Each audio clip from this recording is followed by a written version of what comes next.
The Kayfabe Crunch is brought to you by Ghost Mattresses. Our mattresses are rigid enough to withstand even the heaviest of elbow drops from the nightstand. That's right, we know what you use our beds for. That's why we're advertising on a wrestling podcast. Although, we ask you not to perform a pile driver on one of our mattresses, as we're still dealing with out-of-court settlements. The Kayfabe Crunch, the news, is here. Good day, this is your Kayfabe Crunch for Saturday, February 22nd, 2020. I'm Benjamin Bexploder. At the Kayfabe Crunch, we're focused on expanding our wrestling news stations throughout the entire world. And we're proud to announce that in the summer of 2020, we'll be opening a wrestling news outlet in Japan. As there's nothing major happening in Japan this summer, we thought it would be the perfect time to... The what? The Olympics? They're in Japan this summer. Come on, nobody watches the Olympics. No, especially not people who listen to this podcast. They snub wrestling every time. Okay, JD, explain the differences between pro wrestling and rhythmic gymnastics for me. Go on. No, I'll wait. We've got time. Top story, tag team tussle. The Usos kicked off SmackDown, returning after a whole week away. The brothers stated they wanted to host a super kick party. It's unclear if the Young Bucks have decided to franchise their brand of celebration. If they haven't, the Usos can expect a cease and desist in the coming days. The New Day, their tag team partners for the evening, then arrived, and the two teams complimented each other, back and forth, for a few minutes, which is only newsworthy as that doesn't normally happen in wrestling. Perhaps we'll see a well wishes on a pole match sometime soon. Some real assault and flattery.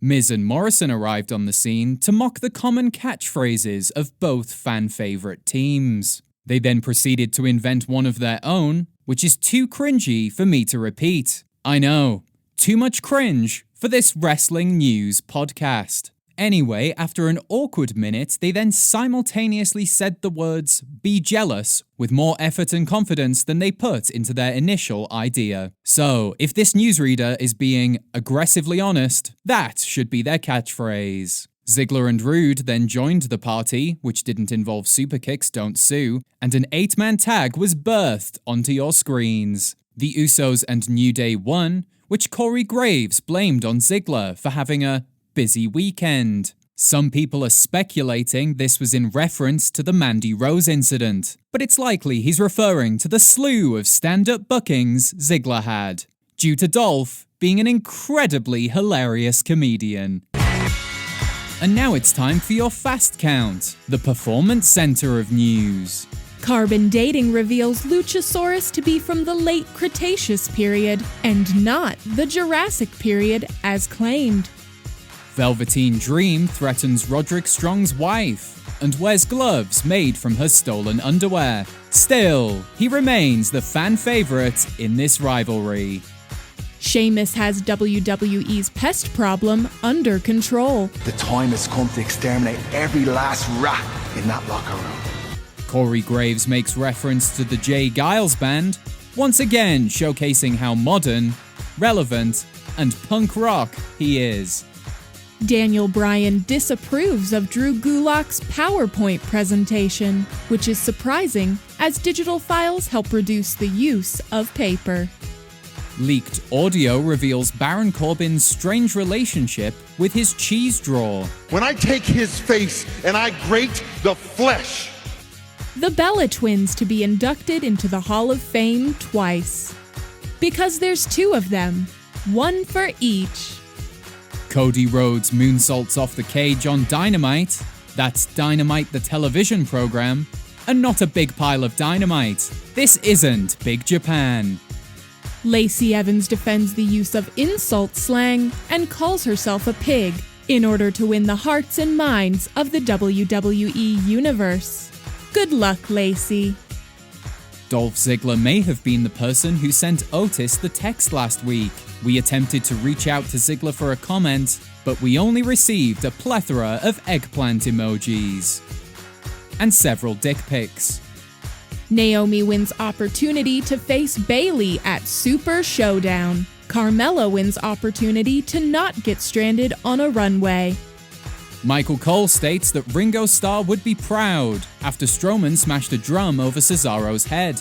As Ringo was the drummer for the Beatles, it's actually the one instrument he would like to see unsmashed.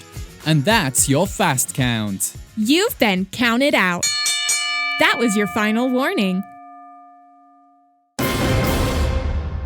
Who's next? The Fiend's next, according to one t-shirt, and indeed the entire marketing campaign for Super Showdown. Yes, this bizarre once-in-a-lifetime matchup will take place Thursday, and on SmackDown, these two unstoppable forces came face-to-face. Let's take a look. I keep forgetting this is a podcast. Goldberg hit the ring, and children everywhere wondered why the crowd were mocking him with Ryback-style chants. Before Wyatt's name could cross his lips, Goldberg was interrupted by the Firefly Funhouse. Wyatt looked to be doing construction on his fictional home, but appeared to be working without proper permits. What was he thinking? That's clearly a load-bearing funhouse. Wyatt introduced Goldberg to all of his friends, but Big Bill seemed rather unfazed by a collection of puppets. That was until The Fiend, the most dangerous puppet of all because it isn't a puppet, it's a scary man, hit the ring. In what made for shocking television, Goldberg then speared The Fiend and left him crumpled like a discarded WCW poster. Before the attack could continue, The Fiend managed to escape via a brief reset of the house lights. I get not wanting to run around in the dark, but nobody ever gives chase once the lights come back on.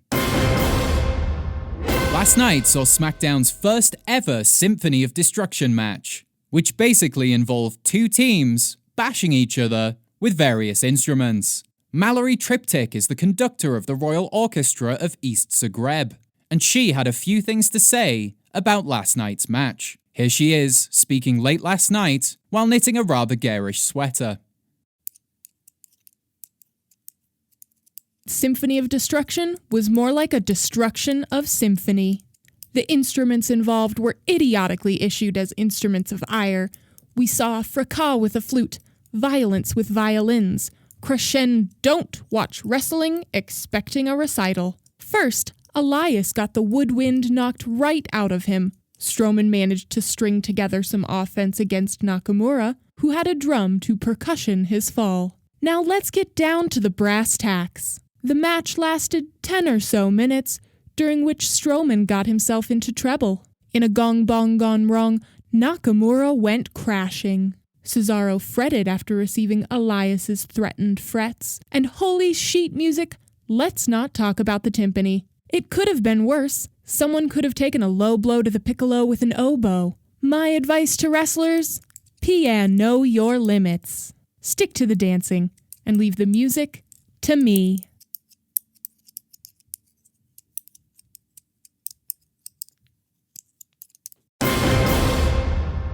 There's just time for a quick update on the Johnny Alkaline situation, a deceased wrestler who has apparently returned to the land of the living.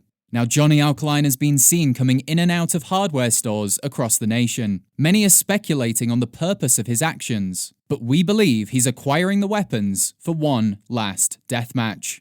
Perhaps just in the vain hope that he can somehow escape this hellish, purgatorial existence. Of course, the big question now is, who will his opponent be?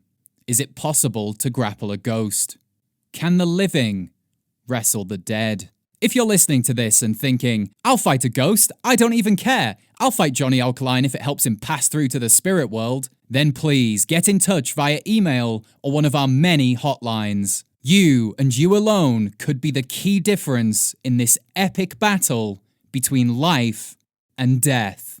Join us Tuesday when we'll bring you all the latest from Monday Night Raw. And remember, you can support the Kayfabe Crunch by sending this episode's link to that friend you have who also likes wrestling. That way, when they reach this part of the episode, they'll know you thought of them because of the words I'm saying right now. Aww. This has been the Kayfabe Crunch, your not quite daily, not quite news, bump for the world of professional wrestling. The Kayfabe Crunch is brought to you by Ghost Mattresses. Our new God-size mattress is the same size as a standard wrestling ring. Sleep up to 20 and permanently warp the minds of your immediate family. Now with free delivery for Kayfabe Crunch listeners, providing your doorway is very wide and that you're hip enough to host the local orgy.